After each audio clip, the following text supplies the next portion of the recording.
Hello, welcome to episode 28. Brenda, 28 Wow. episodes. Yes. That is amazing. And that's great. Today's episode is Are you listening? Can you hear me? And are you listening to your environment, to your surroundings? Or do you need to only get your point across? Or are you a fixer? Oh, somewhere I definitely like to drift into. So, hi, my name is Charlie Collins. In this episode today, we will focus on listening. And I am the co founder of the Thriving Blind Academy. I am a speaker, I am an author, and a coach. And as I say, I'm very grateful to be here with you today. Good morning, Charlie. It's good to see you. Hi, everybody. My name is Brenda. I'm the founder of Time for a 10. We are an emotional awareness, emotional intelligence coaching service. We teach people how to challenge their conditioned thinking and their belief system by inventorying their disturbances, because that's the way to get to the root of what's really going on in your 0 to 7 years of programming. That is your subconscious brain. And that allows you to have more freedom and more control over your environment and the ability to listen, actively listen. So I'm excited to be here and talk about this today. Yeah, we're always excited to do this. We are. I love doing this. I like the pre-talk leading up that we do before we hit the go live button. And then we go, oh gosh, we're going off course. Let's get back on course. Here we go.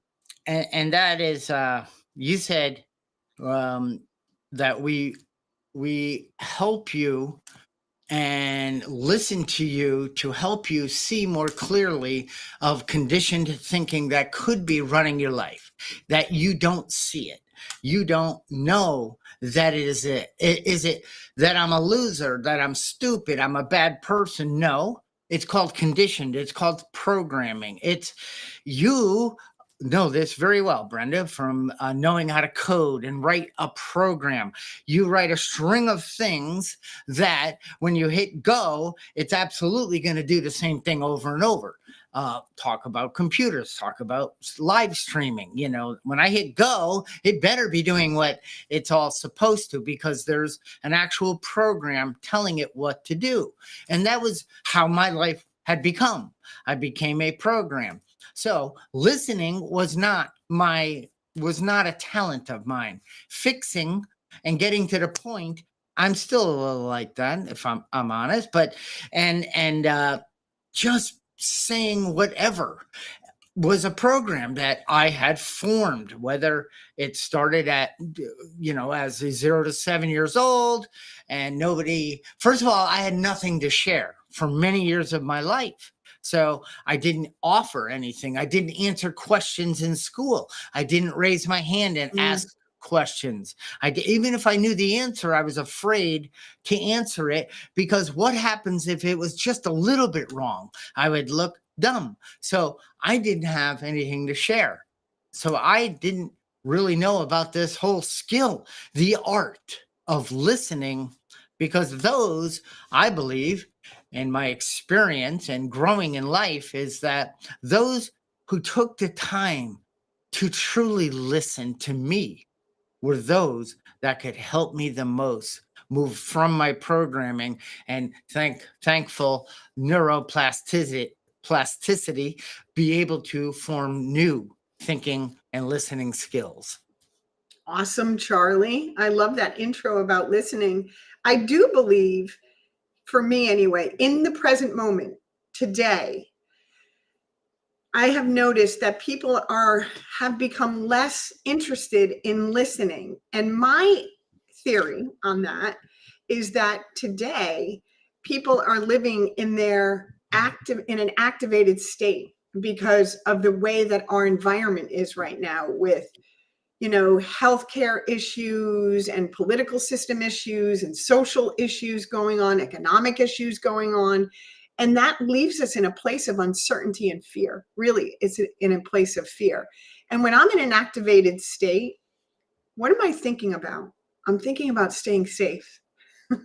I'm thinking about myself, only myself, and I'm looking for ways to stay safe. So I'm really not engaging with the person next to me when I'm in an activated state. I'm doing what I need to do to get through the conversation, to get to the end so that I can go back to focusing on staying safe. Now, I'm not like that all the time, because I have learned some really incredible tools that teach me how to recognize when I'm in an activated state. So I do the work to get deactivated so that I can participate in the present moment with the person that's sitting next to me. But it took work and effort and a really good coach for me to learn how to even recognize I was in an activated state. Because when I was having a conversation with somebody, I didn't realize I was frightened. I didn't realize that I wasn't paying attention, that I wasn't in the present moment with that person. I was just running that program. I was just doing what I always did in a conversation with somebody. Brenda, by excuse me, by activated state, are you talking about I'm running on autopilot, unconscious competence of beliefs, behaviors, thoughts, or are you even kicking in a little bit of the nervous system activation? What activated state are you referring to? I'm talking about the nervous system activation when the amygdala is firing and telling me I'm not safe. Your fight or flight mode is running because the environment isn't conducive to feeling safe and secure. And if you look at our environment today with everything that's going on in the world, I mean, COVID, look at what happened with COVID. And people have not come back from that yet because it was unimaginable. It was unimaginable that a pandemic could happen. We are so ingrained in our daily lives and our daily routines and what we expect to happen on any given day. And then something like COVID comes and wipes out all of that foundational security, which wasn't real to begin with. You and I know this wasn't real to begin with. Wipes away that foundational security, and now you're frightened. You're in an activated state. Your nervous system is activated. You're in your fight or flight mode. And when I'm in my fight or flight mode, guess what's not working? My frontal lobe, where I process information and I have discernment about what's going on. I'm reacting from that place. So when I'm reacting from that place, where are my reactions coming from? My reactions are coming from my 0 to 7 years of programming. It's coming from my past experiences. None of that is coming from my present moment experience, which is right here, right now. I tell my clients to look at their feet and stay where your feet are. Right here, right now. Am I safe? Yes. Am I secure? Yes. Is there anything chasing me? Is there a bear chasing me that I need to run from? No. Are you okay? Yes.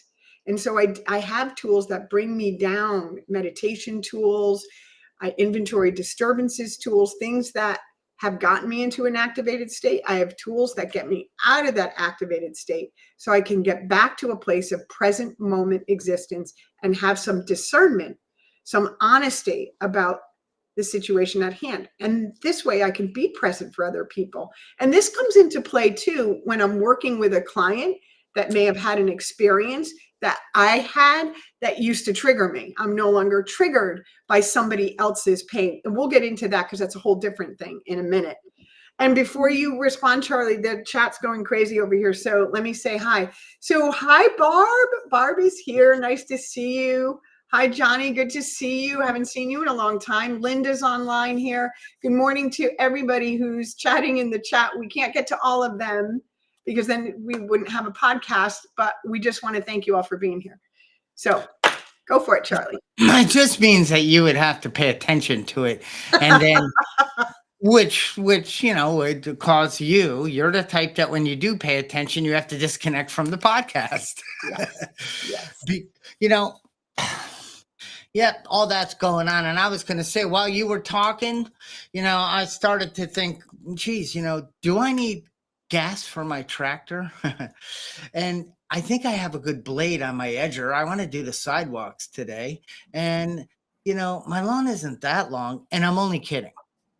I was listening. But did you ever find yourself when somebody's talking to you that you're running another story like blah, blah, blah, blah. I don't care. I don't want to hear what you're saying, even though I'm in this space and you're obviously talking to me, but I'm off doing something else.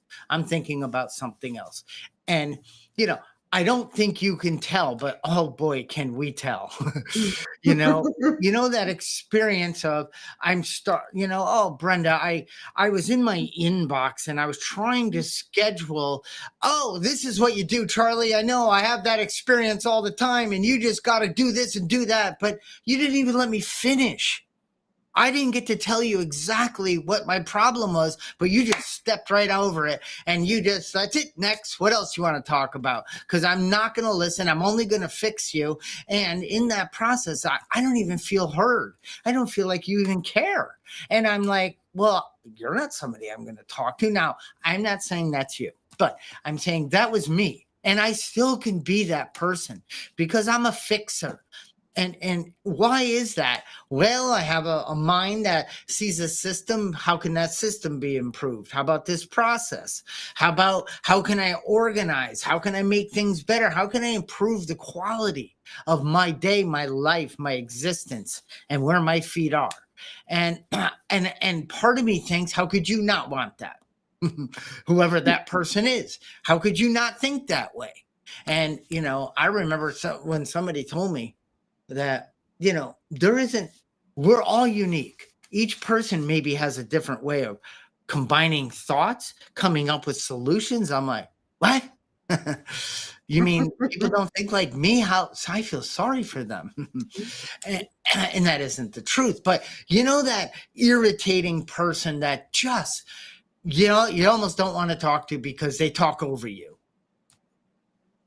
So it's so funny, Charlie. So for those of you on the chat that don't know, there's a great YouTube channel called @time4a10. So an @ time for a 10, and we do free videos. And there's 2 videos out there exactly on this topic.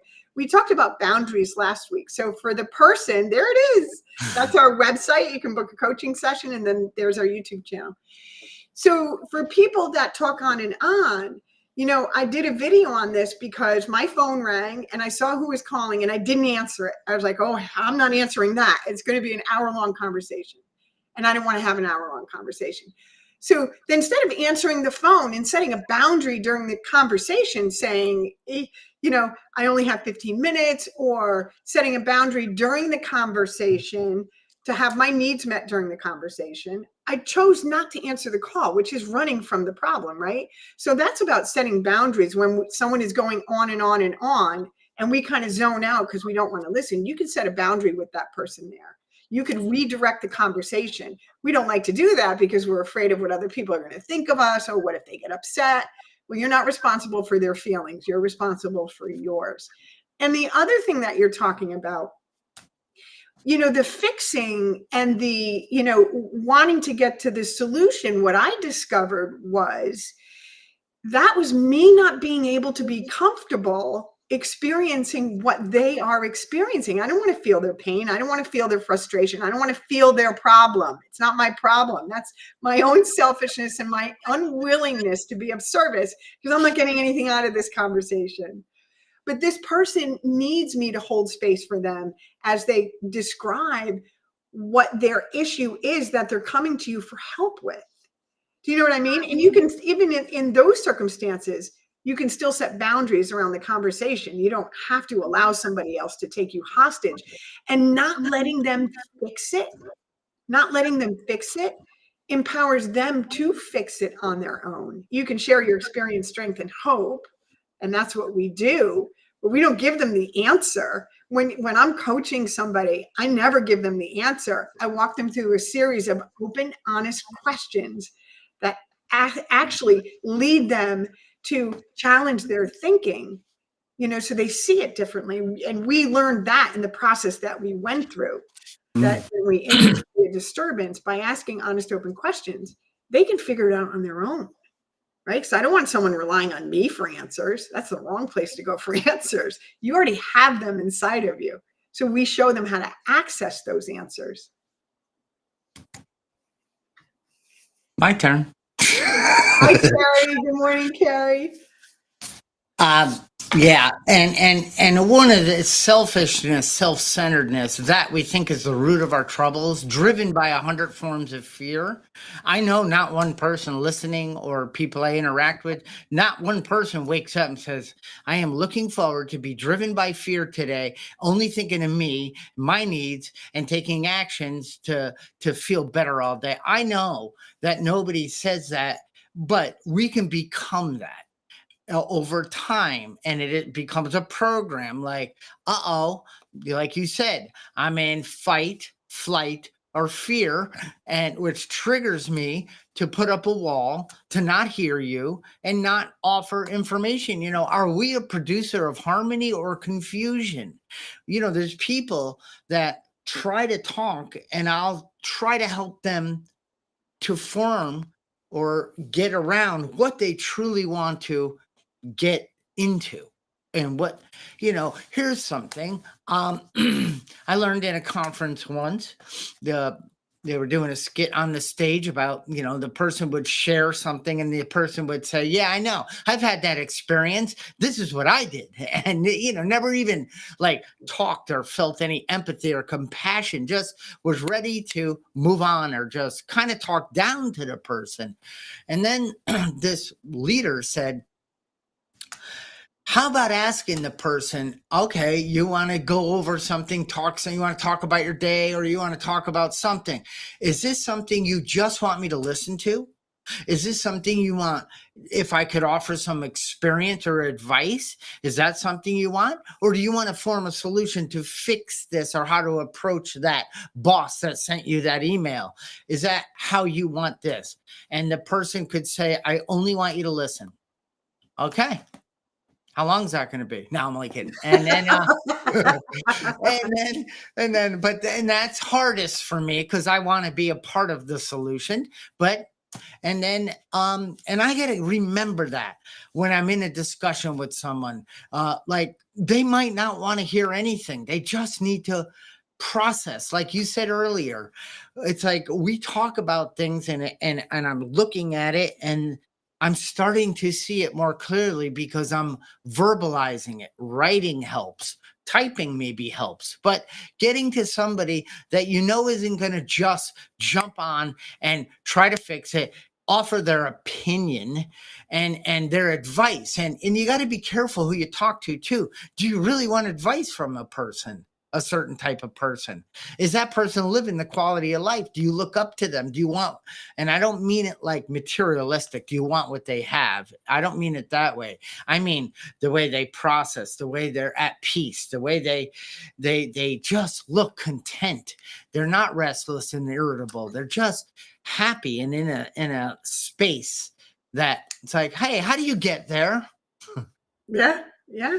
I was talking about the that video that we did called "Feelings Fix It, Feelings Fix It," and I had this experience with my daughter, right? So, and she was an adolescent, and she was all overwhelmed with something, and I would offer her a solution, offer solution, offer solution. And every time I offered her a solution, she would say, "Oh, no, that's not going to work. That's not going to work." Have you had people like that? That won't work for me. That won't work for me. And so in one of my classes, the professor brought up this exact same example. And what he explained was people like that, right? That you keep giving them solutions and they completely reject them. They're not looking for you to really help them. They want you to feel exactly what they're feeling. So they create a hopeless, helpless situation with you in that conversation in order to get you to feel what they're feeling. And the remedy to that is, and that's the person you're talking about that really doesn't want help in that moment or advice in that moment, which I don't give advice, but what they're looking for is for you to identify with their pain. And we can do that by asking them, well, what does that look like for you?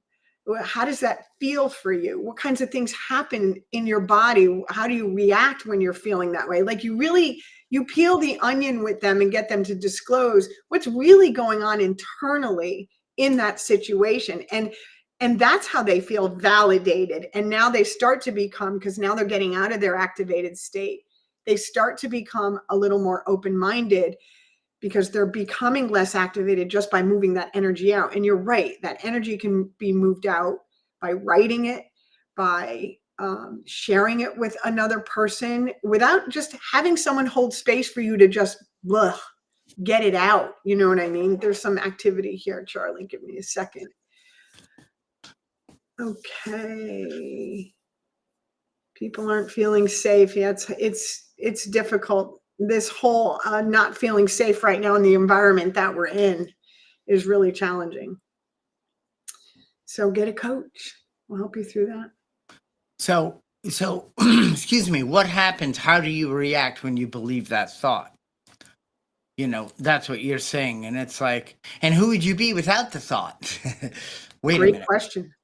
Yeah. And you look at that and it's like, how do I react? What happens when I believe that thought? I get tense. I get tight. I start to put the walls around my thinking, and I start thinking about me. I get angry. And it's like, well, who would I be without that thought?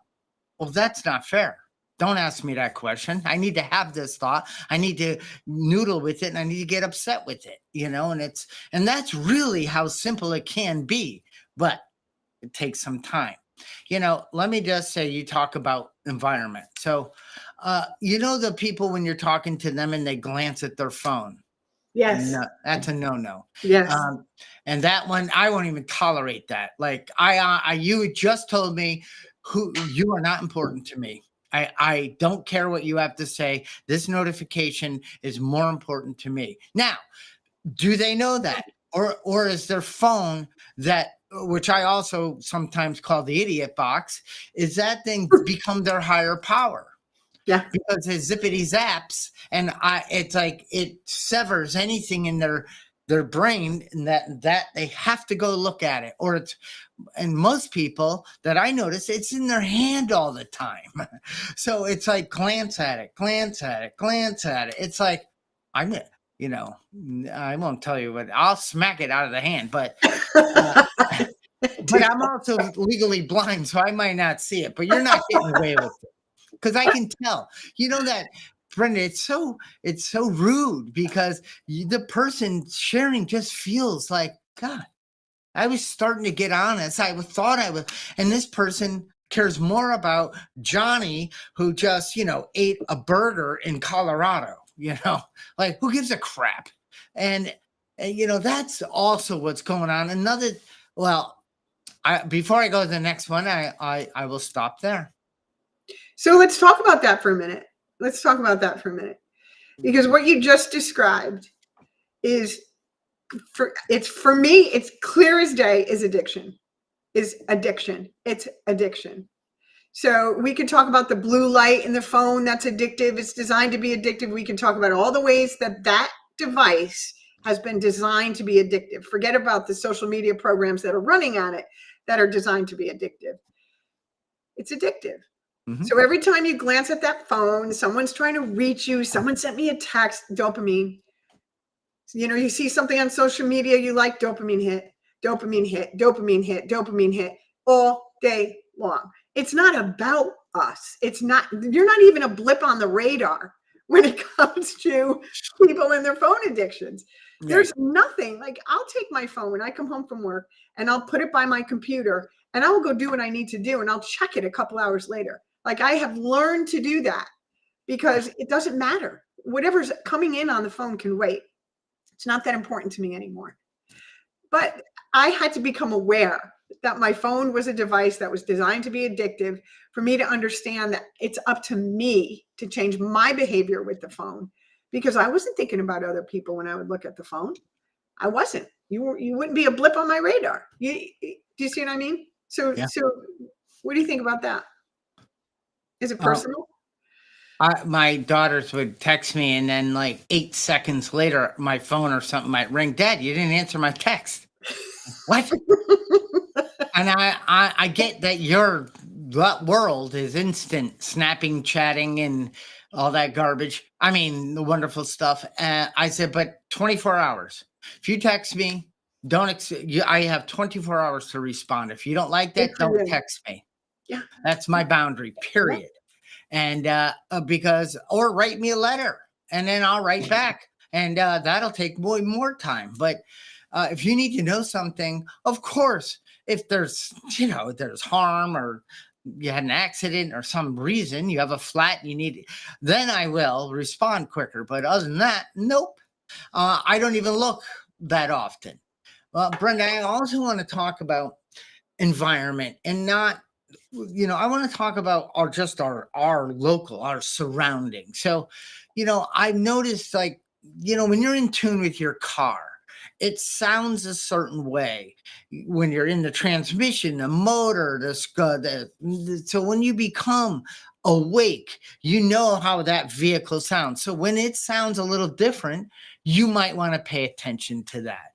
Another area is my body. Now, we talk a lot about, can you think greater than you feel? Because if we're driven by thinking only from our feelings, we're in trouble. But is my body, is there a part of me that's telling me I need to pay attention to that? And have I ignored things like that which have gotten me in more trouble or more pain? Yes. So now I do my best to pay attention to my body. And it's in, like, my tractor, Mhm. it's 24 years old and it runs like a brand new tractor. But I know if it makes a new noise or something doesn't sound right, I pay attention. And because I rely on this listening skill. It's an absolute. If you ever go out to your garbage can or something in the dark, I go to do something and I hear in the woods. I don't see it. I don't want to. I'm not going to do that right now. Most people will pay attention to that type of thing. I'm talking about the smaller, more. You know how many people I've worked with? It's like, oh, I didn't even know. I'm like, but is that true? Well, yeah, I guess I did notice it was making a funny noise, Yeah. or I was feeling a pain in my hip, but I chose to ignore it. Yeah. And the consequences are much graver than taking responsibility. Yeah. They are. You're talking about rigorous honesty and being present with yourself. Being present with yourself. That's a learned skill these days. It's a learned skill. There's a good question, Charlie, here in the chat. So, what if the person, Carrie says, but what if the person said, excuse me, I do need to check this message? How would you feel about that? If somebody in a conversation with you said, excuse me, I need to check this message. I would ask, is that true? Is that true? I Because would ask that. Then I might ask, how do you react? What happens when you believe you need to check that? And then I might ask, and who would you be without that need to have to check that? And what does that mean? Like, oh, I get it. Maybe one of your children's on the operating table. Oh, I get it. But I am definitely, yes, there is an exception to the rule. So I was in the corporate environment for a little while, which I couldn't stand. But I went out and I did things for different corporations after I sold my company.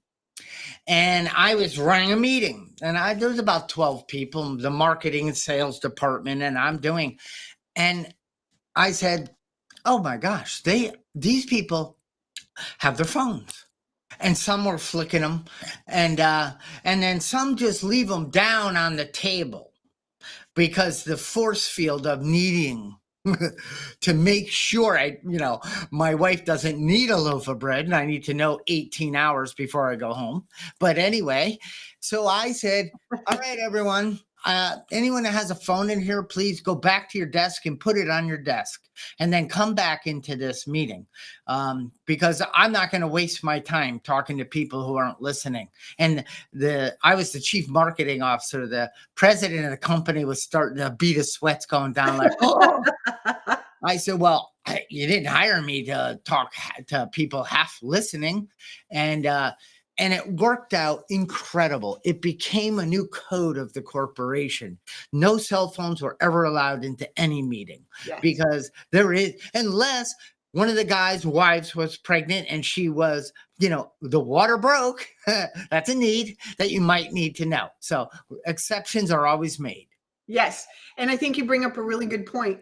Um, Two things. One is you can always set a boundary when you're with someone in a conversation. Like when I'm doing a coaching call, when I'm doing a coaching session with somebody, I always let them know ahead of time that, we're not going to be interrupted by text messages or phone calls or things like that.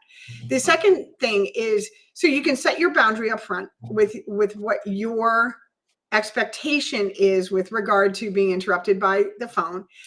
And you also, I think it's really important to make exceptions for people that actually do have a need. Like my son was in a wheelchair for a long time and he was going to school, and I needed to be able to answer that phone or be able to check to see if it was the school calling, if there was an issue with my son. So in cases like that, I think it's really important to make exceptions, because it's not never black and white, right? There's what's between black and white. Most people say gray, and it's not. It's the entire spectrum. So you're right. There's definitely exceptions, but very rare. But the exceptions, we have to be open-minded to what those exceptions are, and because we can't. The thing is, Charlie, we can't change other people. So we can advocate for ourselves. We can set boundaries. We can let people know by communicating what our expectations are with regard to that. And then, some people are just not going to change, and that's a whole different podcast. No, that's a whole different. I'm not talking to you. Next. My favorite word is with those types of people is next. Yeah. That's okay. I get it. Yeah. I don't resent you. I get it. You are in your own little world. You only want to blame, complain, rationalize, justify. You want to make excuses. You want to puke your stuff out. You absolutely. Hey, did you ever think of I can't do that. I can't do that. I can't do And it's like, next. I have no business being in your world because you don't want the help, and I don't need your toxic crap in my world. It's Charlie. What? Did you hear rigorous honesty? Rigorous honesty. Yes. And when those people come into my awareness, I deal with it in the same way, just a little bit more loving. A little bit more loving, but I'm clearly not ready. Clearly not ready. And that's right. Yeah. And Kristen says in my in the Thriving Blind Academy, my co-founder and partner, she always says, good cop, bad cop. Guess who's the bad cop? Yeah. And yeah, and I get it. And that's, if I had I needed a little bit more of an aggressive touch on to help me. In the very beginning of this, you said we help people see their conditioned thinking. Yes. And I needed disruption. Yeah. I needed someone to say, you need to, help me and disrupt to stop that flow of energy in my brain connecting to the end result thought that wasn't serving me. So I needed more of the bad cop, a little more aggressive coaching to help me to shut up in my mind, not my mouth so much, and take a step back and say, oh my gosh, I never thought of it that way. Yeah. I never looked at it that way. I became more open. You mentioned that earlier. I started, saying, let me take a new look at this. We all have a pair of glasses. We all have a paradigm. Remember back, I don't know, 10, 15, it was all about the paradigm shift. We see the world as we are. That's a truth. That is a truth. We are what we eat. Dang it. You are what you think. Henry David Thoreau. Is it? No, one of those guys. Yeah. Yeah. And Henry Ford says, if you think you can or can't, you're right. Yeah. So, when we hit the I can't. And I do an exercise in my presentations, and it's the I can't, I won't exercise. And so we list 3 things I can't do. I can't get to the bottom of my inbox. I can't get to the gym 3 times a week. And I can't seem to eat healthy when I travel. Okay. And then the partners get back together and I say, remove the word can't and put won't. I won't. Oh! And that's just that I'm not listening to the truth, because when I say I can't, my higher self says, please, you're going to really try to lie to yourself, and you're Yeah. going to really anchor in and then, detach and pretend I can't do something. Who's that servant? Come on, Charlie, shut up, higher self. You said it earlier too, Brenda. If you truly want the answers, they're already a part of who you are. You were They born. are. They're there waiting for you to find them. There's two ways that when somebody's in that mode of blaming, complaining, that they're really not looking for help. They're just stuck in that 0 to 7 programming. One thing I ask them, I'll interrupt them and say, how old do you feel in this moment? What do you mean, how old do I feel? I'm 45. I'm like, no. In this moment of complaining and blaming, in this moment of activation, how old do you feel? And when they really stop and think about it, they pick an age. Well, I feel like I'm 10. And I don't say, well, that's how you're acting. I don't say that. I say, what was going on at 10 years old? Because really, that's what you're living in this moment. Yeah, you would say that. Mm-hmm. That's what you're living in this moment. In this moment, that's what you're living, is that old experience. And the other thing I ask them is similar to what you say, like, what do you get out of believing that? Because there's a belief system that's running that isn't true. Usually I'm a victim. Look what they did to me. When they're just doing it, they're not doing it to you. They do it to everyone, right? But we internalize that. What are you getting out of believing that this person did that to you? Because you're getting something out of it, which is why you're making the choice to believe it. So those are two ways that you can penetrate that cycle of it's all about me and everyone's doing this to me and I'm a victim and the world sucks and my life sucks, and the activation is to just get them to pause and redirect them inward to the tape that's playing. It's a tape that's playing. It's an old story.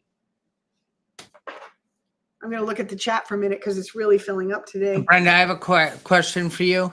Do I have you or the Blindsided on the screen? You have Time for a 10 and YouTube at Time for a 10 on the screen. Goodbye. Blindsided podcast at Charlie Collins 1. Subscribe today. I just forgot which scene. You can build scenes within this software, and I forgot which scene I had on. So thank you for being my eyes. You're welcome. You're welcome. So hello to Trish. And there's a suggestion that when we offer clients suggestions on how to be more attentive or disattentive to their phone, right? When asking them not to pay attention, that we just make sure we tell them it's our opinion, that we're not telling people how it should be done, that we're making suggestions to better the experience for you and the person that you're engaging with at the time. Not a bad suggestion. Yeah. Oh, Brenda, it's kind of like I'm standing, I'm at 15,000 feet. The door of the plane is open, and the person next to me suggests I put the parachute on before I jump. It's a good suggestion. Yeah, now. But, but I agree. I mean, that's what we're talking about. We're talking about, especially when it comes to the phone, because there's a whole array of circumstances when it comes to this technology. Some people need it. Some people are addicted to it. Some people have to check it because they have circumstances. But when we're talking about things like this, it is important to say, this is my opinion. This is how, right? This is how I prefer that when we're working together, I got this string hanging out of my shirt. I prefer that when we're working together, that these are the boundaries I'd like to have respected. Absolutely.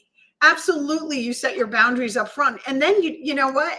That's how, when you are honest with people up front, then you don't have resentments about how they behaved after. Unless they completely violate your boundaries. And that's a whole nother conversation. We did a boundaries podcast. Go listen to it. But setting the boundary up front about what your expectation with them, engaging with their phone while they're working with you, is important. I agree with that.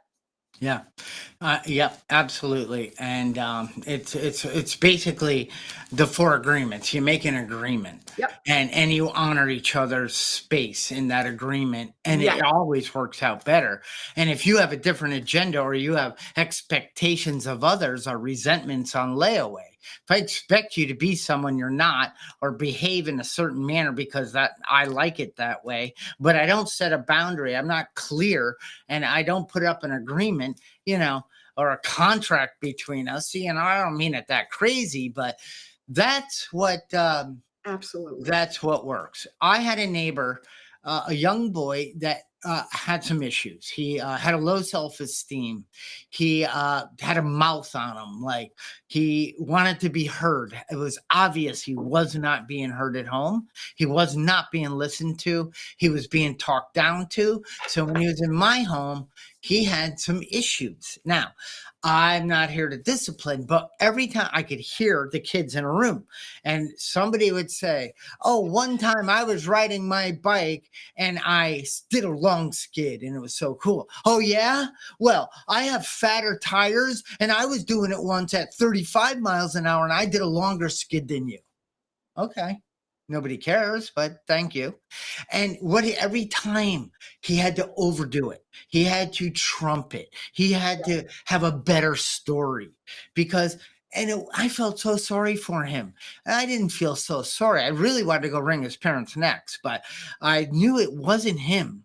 It was him trying to fit in and hey guys, I'm somebody. Please like me. My skid was a foot longer than your skid. I'm somebody. It's like, ouch. And I just want to say on this phone topic, if you think there's an issue, or you find you're not listening to your children, your spouse, because in the back of your mind, that little eye box is calling at you, remove all social media for 30 days.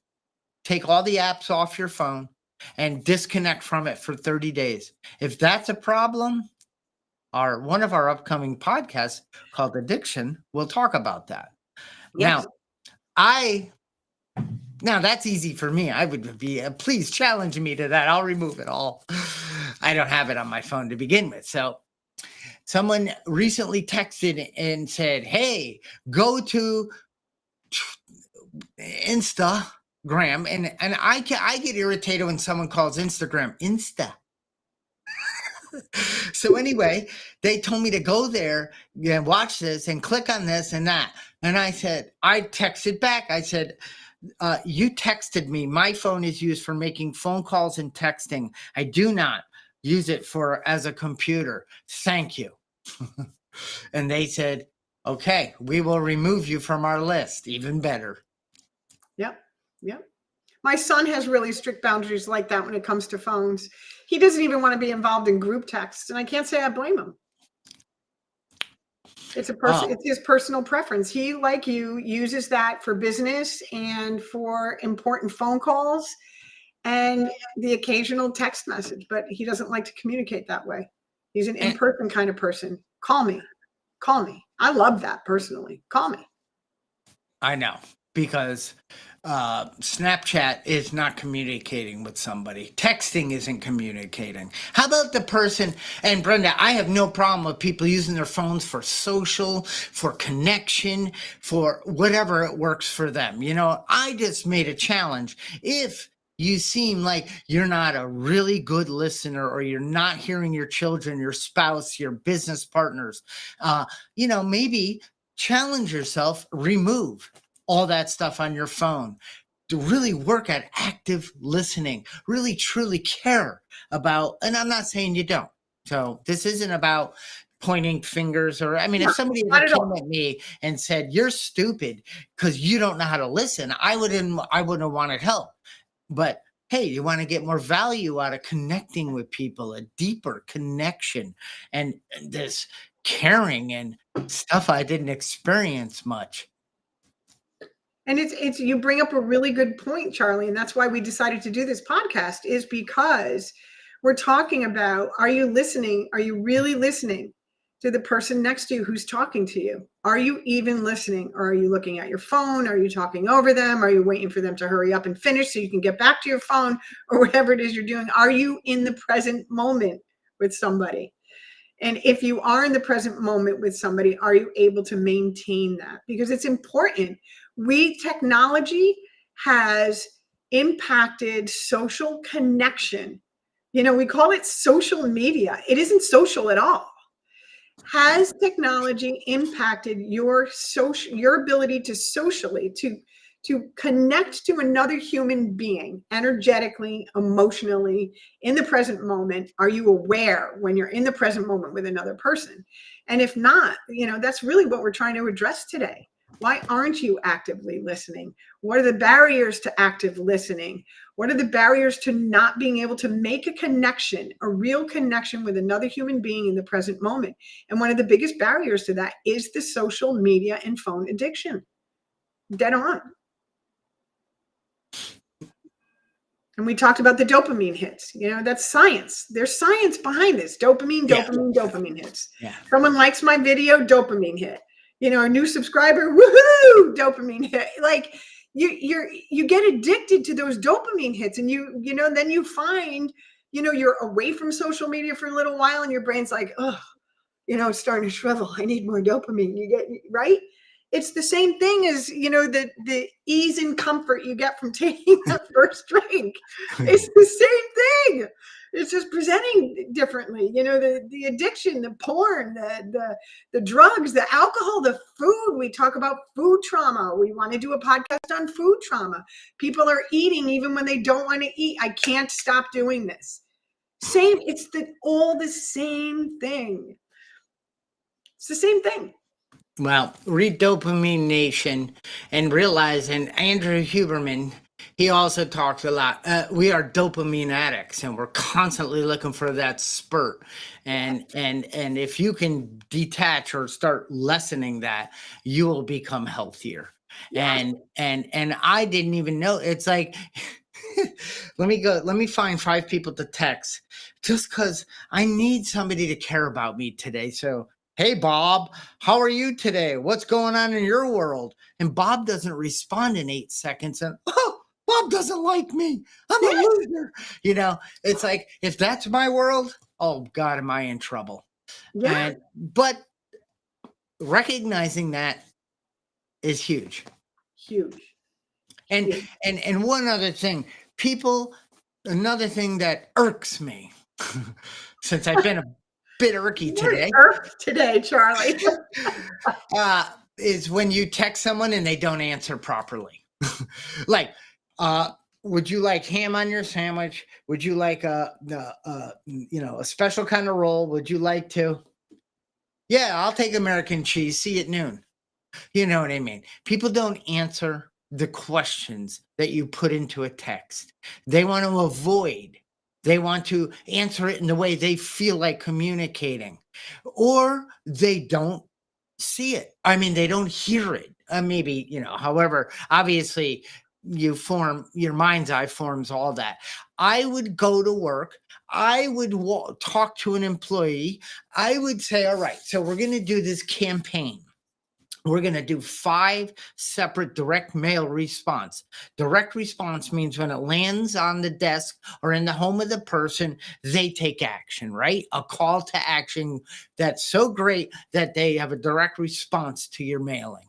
Now, this is how and then I would get partway into designing that with the person. And I would say, all right, will you say it back to me? What did you hear? Because it's amazing, Brenda. I said, go over to the left side of my garage, pick up the hoe, and meet me out front. And the person heard, meet me out front. We'll go over to the garage and grab the hoe together. What? So I started learning people, just because maybe I also learned how to communicate more clearly. I was a producer of confusion, not harmony. So I worked on that. Then I started saying, and could you just recite that back to me? What did you hear? And this is just to ensure we're on the same page, that we have an agreement, that we're both gonna do our part in this agreement. And the person would, and I got better. The person heard me better. Our relationship got stronger. Yes. Yes. That's amazing, Charlie. And that's what we do in coaching when we do active listening, is somebody else share something that's going on with them, and I will repeat it back to them. So what I'm hearing is, Yeah. And then the person feels heard, they feel validated, and then they have an opportunity to correct me if I have not understood what they're trying to communicate. Yeah. Yeah. Yeah. My needs are just as important as your needs. And mirroring is a wonderful thing to do. I mean, in Yeah. sales, this is a massive amount of training that we go through and that I've trained a lot. It's, how to speak to the conversation going on in the mind of your client, your prospect, and how to convert that conversation to a sale. Whoops. Yeah. All right. Well, I think we're about at time here. What do you think? We are. What a great podcast, Charlie. Got a little worked up today. It was great. Well, you know what, Brenda? That's because I was listening. So I'm going to throw out a couple of chats before we go. So Trish says, we are the barriers and we are the solution. Dead on, Trish. And she also loved your Henry Ford quote. That is a great quote. And I've heard it before from you. Whether you think you can or you think you can't, you're right. It's a great way to end the podcast. See you next week. And don't forget, are you listening? I'm just kidding. Please share this, like this, so Brenda and I are happier. And, do whatever you do. But most of all, thank you for attending. And we will see you next Saturday, God willing. Well, yes, we will. Have a nice weekend. Bye-bye. Bye.